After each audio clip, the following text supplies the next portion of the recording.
प्रारंभ करता हूं। सुनिए, बाहर तूफान आ रहा है, कोई बात नहीं। जब तानसेन गाते थे तो पानी बरसता था। जब मैं आया हूं तो पानी और तूफान दोनों आएगा। 4 पंक्तियां सुनिए बस भैया, इसी तरह सेट किए रहना। मैं मजाक नहीं कर रहा हूं, आप सही में मुझसे कोई इनसे बदला लीजिएगा। आप उंगली मत करना प्लीज। नहीं, साउंड वाले इस तरह बदला लेते हैं जैसे वो हमारी ससुराल से आए हों। 4 पंक्तियां, पहला छंद निवेदन करता हूं सर, आनंद लीजिएगा। ये पंक्तियां मैंने क्यों लिखी, मैं धीरे से आपके बीच प्रस्तुत करता हूं, सुनेगा। कुंवारे जो बैठे हों हीरा मणि की तरह, वो इन पंक्तियों में मन के साथ साथ दिए गए। अगर कोई बुजुर्ग बैठे हो धोखे से, हालांकि छत्तीसगढ़ दंतेवाड़ा तरफ कोई अपने आप को बुजुर्ग मानता नहीं, लेकिन अगर कोई बुजुर्ग बैठे हो तो दिल में पत्थर रख के इन पंक्तियों को सुन लीजिएगा। ये पंक्तियां मैंने क्यों लिखी सर, मुझे क्यों लिखनी पड़ी? हमारे यहां मध्य प्रदेश में परम आदरणीय, परम सम्माननीय श्री दिग्विजय सिंह जी ने जब 70 साल की उम्र में दूसरी बार संविधान लागू किया,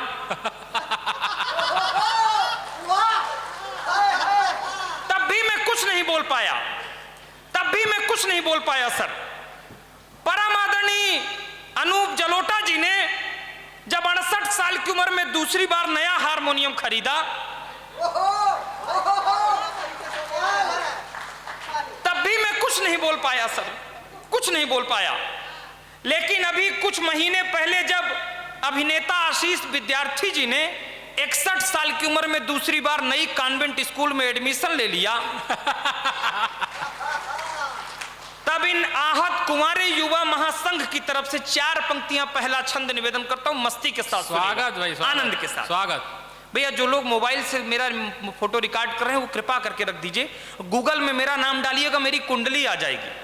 अभी आप वर्तमान का आनंद लीजिए, यहां रिकॉर्ड करके आप रात में किसको दिखाने जाएंगे? 4 पंक्तियां निवेदन करता हूं, सुने मस्ती के साथ। कि लड़कों से ज्यादा ब्याह बूढ़ों के जो हो रहे हैं, देश के कुंवारों में भी द्वंद्व होना चाहिए। एडवांस पेमेंट नहीं, पहले इस्तेमाल करो फिर विश्वास करो। अंतिम पंक्ति में ताली बजानी है कि लड़कों से ज्यादा ब्याह बूढ़ों के जो हो रहे हैं, देश के कुंवार। गजब है यार, दादा पीछे ऐसे ऐसे कर रहे थे तो हमको लगा कविता में आनंद आ रहा है। जब आप निकाल करके डाले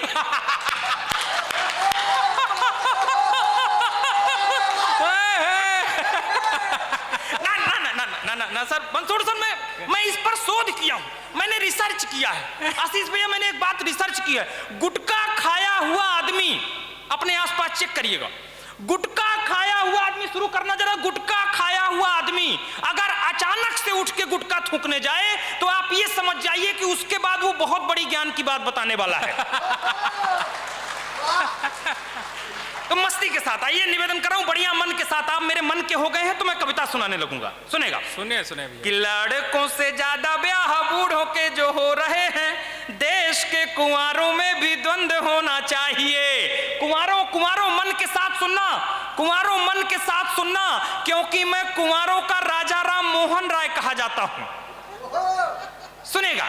कि लड़कों से ज्यादा ब्याह बूढ़ों के जो हो रहे हैं, देश के कुंवारों में भी द्वंद्व होना चाहिए। और कामिनी का मोह कोई भावरों को जो फंसा ले, फूल में ना ऐसा मकरंद होना चाहिए। रोज नई सुंदरी जो बूढ़ों से विवाह करे, नहीं ऐसा कोई छल छंद होना चाहिए। आखिरी पंक्ति में ताली इतनी बजे इस हाल से कि कल रायपुर से ये कानून पास हो जाए। कि रोज नई सुंदरी जो बूढ़ों से विवाह करे, नहीं ऐसा कोई छल छंद होना चाहिए। बाल ब्याह जैसी कुप्रथा तो बंद हो गई है, वृद्ध ब्याह भी तो अब बंद होना चाहिए। जिंदाबाद, वाह वाह वाह वाह वाह वाह वाह। बहुत बहुत आभार, बहुत बहुत आभार आशीष भैया। इस छंद में ताली बहुत बजती है, आज भी बहुत बजी, लेकिन भाईजान आपने गौर नहीं किया। आप लोगों ने, आप तो मुझे देख रहे थे, आगे से पीछे तक आप लोगों ने गौर नहीं किया। एक भी बुजुर्गों ने ताली नहीं बजाई है।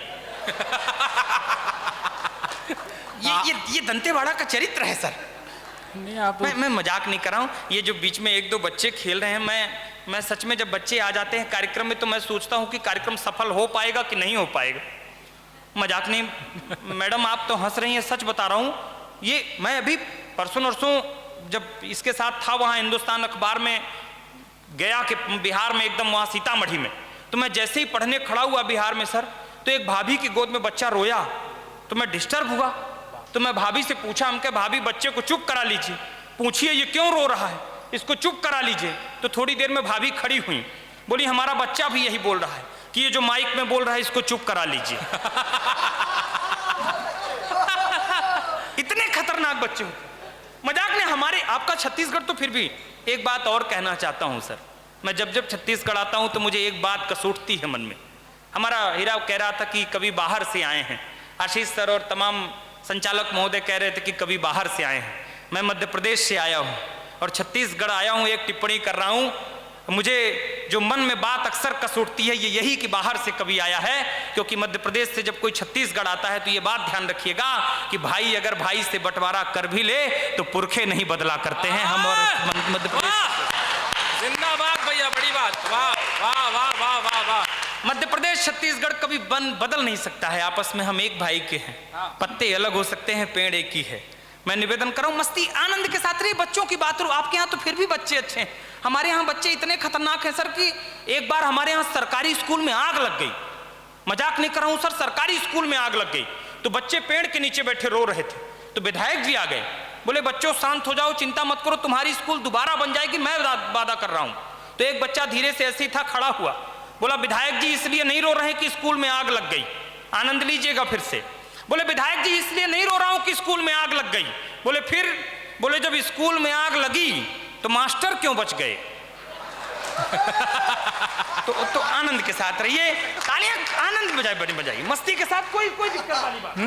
बढ़िया। पुलिस पर क्या टिप्पणी करना, पुलिस पर लोग आपके छत्तीसगढ़ पुलिस तो अच्छे। मैं सर भोपाल में इंजीनियरिंग करता था सर, तो वहां कॉन्फ्रेंस हुआ तो एक अमेरिका से पत्रकार आया था, खड़ा हुआ, बोला हमारे यहाँ पुलिस इतनी तेज है कि अपराध होने के 3 दिन के अंदर पता लगा लेती कि अपराधी कहाँ है। मैं सन्न रह गया सर।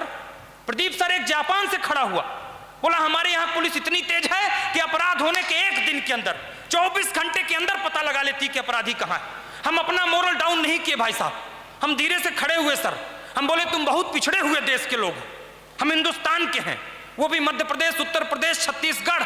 हमारे यहाँ पुलिस इतनी तेज है कि अपराध होने के पहले ही पता कर लेती है कि कहाँ है अपराधी और कहाँ होगा अपराध।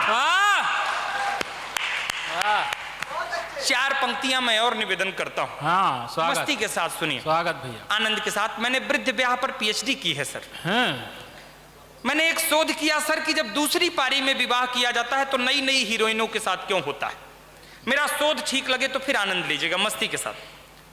कि पैसे वाले बूढ़े जब दूसरा विवाह करें लगता है फिर से बाहर नहीं आई है। वाह दादा इतना झूम के मत सुनो आप, और इन पंक्तियों को अमल बिल्कुल मत करना, क्योंकि जिन जिन लोगों ने अमल किया है ज्यादातर तिहाड़ में है।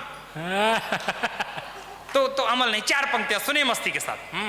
कि पैसे वाले बूढ़े जब दूसरा विवाह करें लगता है फिर से बाहर नहीं आई है। गोरी नई बीबी संग बूढ़ा देख लगा मानो एक्सपायरी डेट की दवाई वो पाई है। गोरी नई बीबी संग बूढ़ा देख लगा मानो एक्सपायरी डेट की दवाई वो पाई है। आपको भी जानकर होश उड़ जाएंगे जो सुंदरी ने बात मुझे राज की बताई है। और अगर राज की बात ठीक ठीक बता दूं तो फिर पीछे तक हाथ खोल दीजिएगा। कि आपको भी जानकर होश उड़ जाएंगे जो सुंदरी ने बात मुझे राज की बताई है।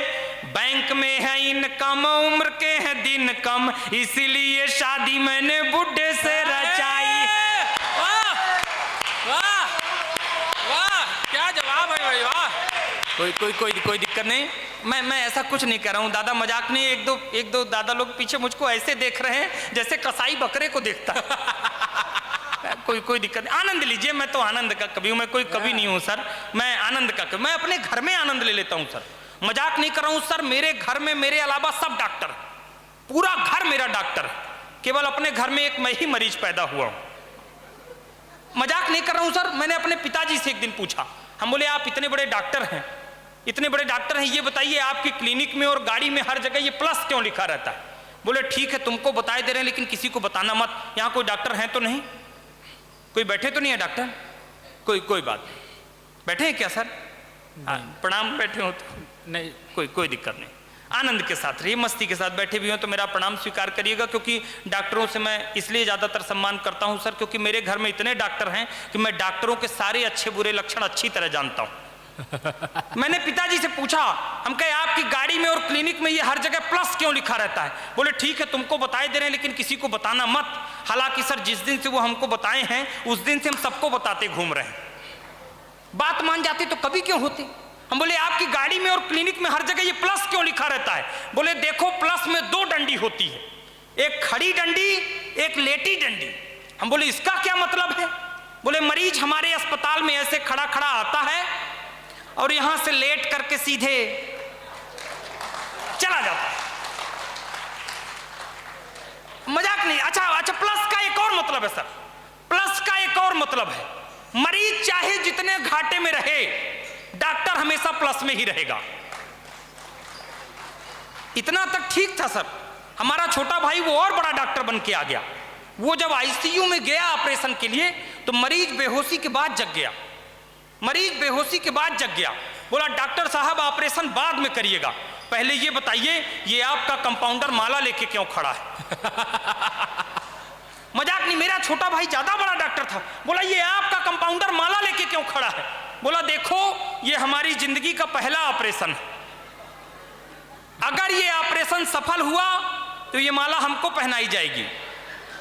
बहुत अच्छे। ताली नहीं बजी तो ये उंगली यही रहेगी। अगर ऑपरेशन सफल नहीं हुआ तो ये माला